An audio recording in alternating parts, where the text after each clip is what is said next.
Et si on cherche le je qui nous sert de référence, qui est le départ de notre histoire, si on commence à chercher le je à l'intérieur du corps, on a du mal aussi à trouver. C'est un ensemble d'éléments qui nous arrivent, qui nous indiquent, voilà, je suis cela. Mais si on regarde chaque élément individuellement, il n'y a pas de présence de je.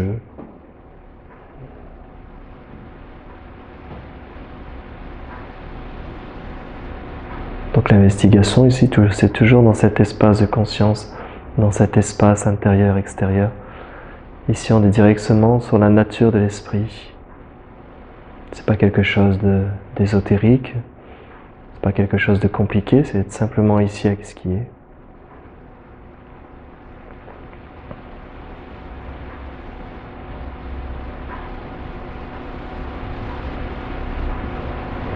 Donc l'absence du jeu, c'est la nature même du jeu en fait. L'absence du jeu, c'est la nature même de ce qui est maintenant. C'est introuvable.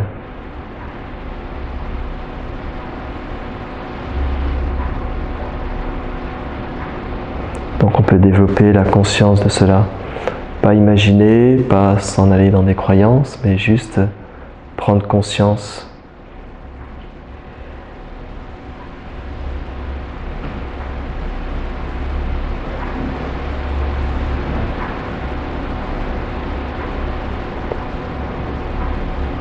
Donc progressivement, la méditation s'absorbe d'elle-même. Il y a une sorte d'absorption méditative, de silence intérieur.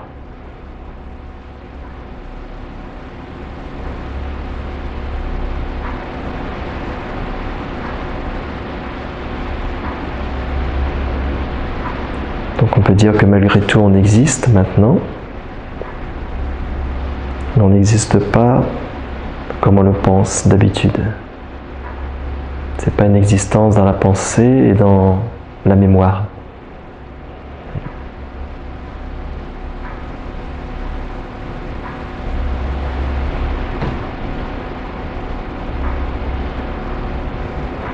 Donc plus vous cherchez à observer, regarder la nature de l'esprit, et plus il y a un espace grandissant. Et ce qui est perçu en tant qu'espace, et la perception même de l'espace, ça devient un. Le perçu, la perception et le perceveur deviennent un.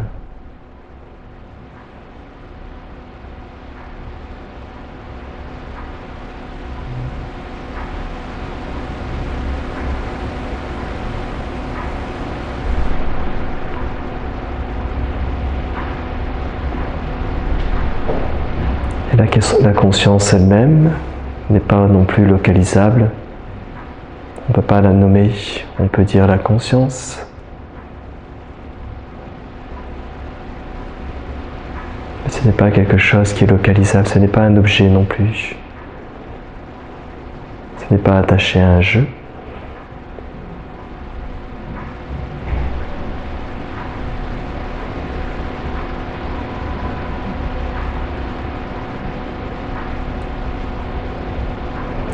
Si la conscience n'est pas nommable, on dit que c'est la conscience ultime. C'est la nature ultime de la conscience.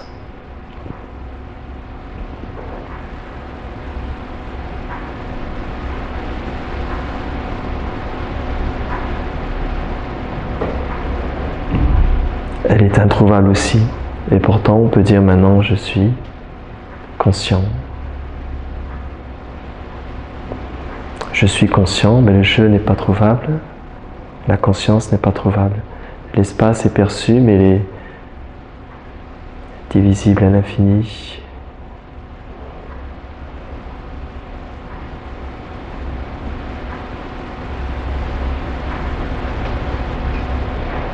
Et si on reste focalisé sur le corps, si on commence à découper le corps, une partie du corps, la main n'est pas le corps, le bras n'est pas le corps, le pied n'est pas le corps, la tête n'est pas le corps. Ça fonctionne de la même façon. L'ensemble des éléments, on dit c'est le corps.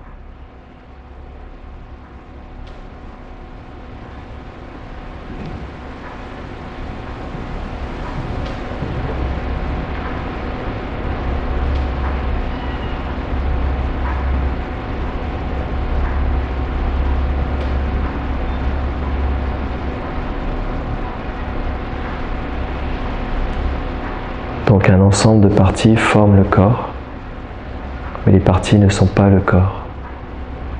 Et ainsi de suite, et ainsi de suite.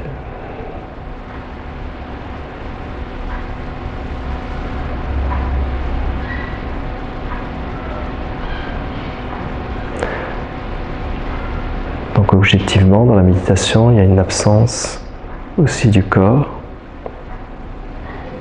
de l'esprit, de soi. Et cette absence globale, cette prise de conscience globale, c'est ce qu'on appelle l'extinction, le nirvana.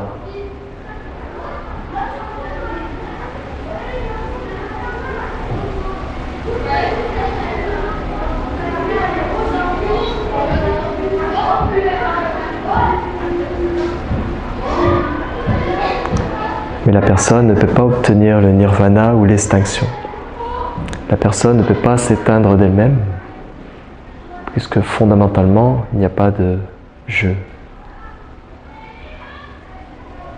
Donc c'est quand vous trouvez l'absence qu'il ne reste que l'absence. Et ce qui trouve l'absence, c'est l'absence elle-même, la conscience.